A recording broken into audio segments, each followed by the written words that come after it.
கிறிஸ்துவுக்குள் அன்பான தேவனுடைய பிள்ளைகளே, ஆண்டவரும் உலக இரட்சகருமான இயேசு கிறிஸ்து இணையற்ற நாமத்தினாலே உங்கள் எல்லாரையும் வாழ்த்தி ஆசீர்வதிக்கிறேன். எல்லாரும் சந்தோஷமாக இருக்கீங்களா? கர்த்தருக்குள்ளே சந்தோஷமாக இருக்கீங்கன்னு நான் விசுவாசிக்கிறேன். இந்த ஜூலை மாதம் 4ஆம் தேதி மங்கள வார்த்தை மூலமாக மறுபடியும் உங்களை நேரடியாக உங்கள் வீடுகளிலே சந்திக்கிறேன். எனக்கு ரொம்ப சந்தோஷம். கர்த்தர் உங்களை ஆசீர்வதிப்பாராக. சரி, இன்றைக்கி நமக்கு ஆண்டவர் என்ன மங்கள வார்த்தை வச்சிருக்கிறாரு? யோவான் எழுதின சுவிசேஷம் 16ஆம் அதிகாரம் 20வது வசனத்தின் கடைசி பகுதி சொல்கிறது, உங்கள் துக்கம் சந்தோஷமாய் மாறும். இன்றைக்கி நிறைய பிள்ளைகள் காலை எழும்பி உட்கார்ந்து அநேக துக்கத்தோடு, வேதனையோடு, மன கஷ்டத்தோடு உட்கார்ந்துருக்கிறீங்க.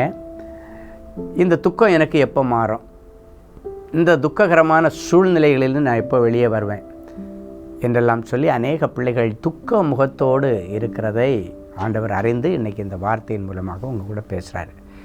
இன்றைக்கு உங்கள் துக்கம் சந்தோஷமாய் மாறும். ஆண்டவர் சொல்லிட்டு அப்படியே அமைதியாக விடுகிறவர் இல்லை. எந்த காரியத்தில் நீ துக்கப்பட்டிருக்கிறியோ அந்த சம்பவத்தில் ஒரு அற்புதத்தை செய்தால் தான் அந்த துக்கம் சந்தோஷமாக மாறும். அப்போ இன்றைக்கி உன்னுடைய இருதயத்தை துக்கப்படுத்தின சம்பவம் என்ன? பிள்ளைகளுடைய காரியமா, இல்லைன்னா தொடர்ந்து தோல்விகளா, வியாபாரத்தில் நஷ்டமா, வேலையை விட்டு வெளியே துரத்திட்டாங்களா, இல்லை காலகாலத்தில் நடக்க வேண்டிய நல்ல காரியம் நடக்கலையா, இல்லை அடைக்கப்பட்ட கற்பம் திறக்கப்படாமல் இருக்கா, இல்லை வாடகை வீட்டில் இருந்து கஷ்டப்படுறியா? என்ன கஷ்டம்? இல்லை ஏதோ ஒரு பாவத்தின் அசுத்தத்துக்குள்ளால் விழுந்து கிடந்துட்டு வெளியே வர முடியலை, தப்பிச்சு வர முடியாத கஷ்டத்தில் இருக்கிறீங்களா? உங்கள் துக்கத்திற்கு காரணம் என்ன?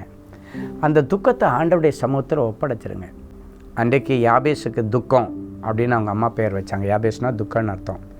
ஆனால் அவன் அந்த துக்கத்தை நினச்சி, அவனுடைய பேரை நினச்சி அவன் டிப்ரெஷனில் போகாமல், அனுதாபம் தேடாமல், எல்லார்கிட்டையும் போய் அனுதாபம் தேடிட்டு இருக்காமல் இந்த துக்கத்தை சந்தோஷமாய் மாற்றுகிற ஆண்டவரை பிடித்து கொண்டான். ஆண்டவரிடத்தில் நேராக போய் முறையிட்டு சொல்ல, ஆண்டவரே தேவரீர் என்னை ஆசீர்வதியும், என் எல்லைகளை விரிவாக்கும், உமது கரம் கூட இருக்கட்டும், தீங்கு என்னை துக்கப்படுத்தாதபடி காத்துக்கொள்ளும். ஏற்கனவே எங்கள் அம்மா என்ன துக்கம்னு பேர் வச்சுருக்காங்க.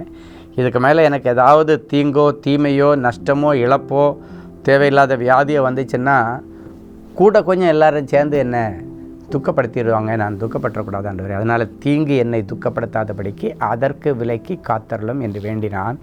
அவன் வேண்டினதை அப்படியே ஆண்டவர் யாபேஸுக்கு கொடுத்து மற்ற சகோதரர்களை பார்க்கலும் கனம் பண்ணினாராம். அப்போ நம்ம என்ன பண்ணணும்? துக்கத்திலே நீங்கள் மட்டிஞ்சு போகாதபடிக்கு துக்கத்தை சந்தோஷமாய் மாற்றுகிற ஆண்டவரை இன்றைக்கி நோக்கி பார்த்து அந்த துக்கத்திற்கு காரணமாக இருக்கிற அந்த சம்பவத்தை ஆண்டவர்கிட்ட ஹேண்ட் ஓவர் பண்ணிடுங்க. ஒருவேளை துக்ககரமான சம்பவங்கள் வீட்டில் நடந்திருக்கலாம். இழப்புகள், உயிர் சேதம் வந்திருக்கலாம், பண சேதம் வந்திருக்கலாம், பொருள் சேதம் வந்திருக்கலாம், அவமானம் வந்திருக்கலாம்.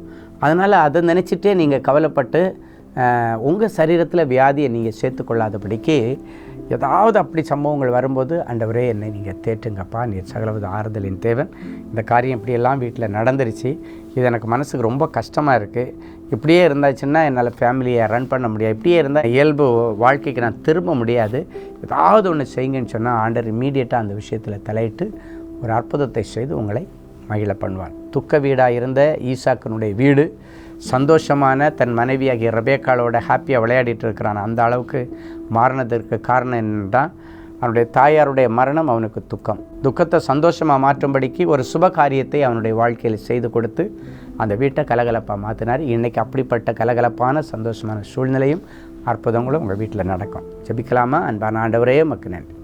என் பிள்ளைகளுடைய இருதயத்தை துக்கப்படுத்தின சம்பவங்களை உம்முடைய கரத்தில் ஒப்பு கொடுத்து ஆண்டவர் இதிலிருந்து என் பிள்ளைகளுக்கு விடுதலை தரும்படி நாங்கள் ஜெபிக்கிறோம்.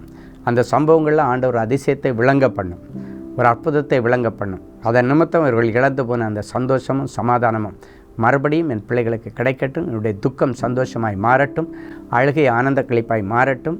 தொடர்ந்து சரீரத்தில் வியாதி, இல்லைன்னா குடும்பத்தில் யாரோ ஒருத்தர் தொடர்ந்து வியாதிப்பட்டுகிட்டே இருக்காங்க, தொடர்ந்து பணச்செலவு வந்துட்டுருக்கு, தொடர்ந்து நஷ்டத்தில் போயிட்டுருக்கிறேன், தொடர்ந்து கடன் யார்கிட்டே இருக்குது, இந்த சூழ்நிலையில் இருக்கிற அத்தனை பேருக்கும் ஆண்டவர் சந்தோஷத்தை அளிக்கும்படி ஒரு அற்புதத்தை செய்து பிள்ளைகளை கனம் பண்ணும்.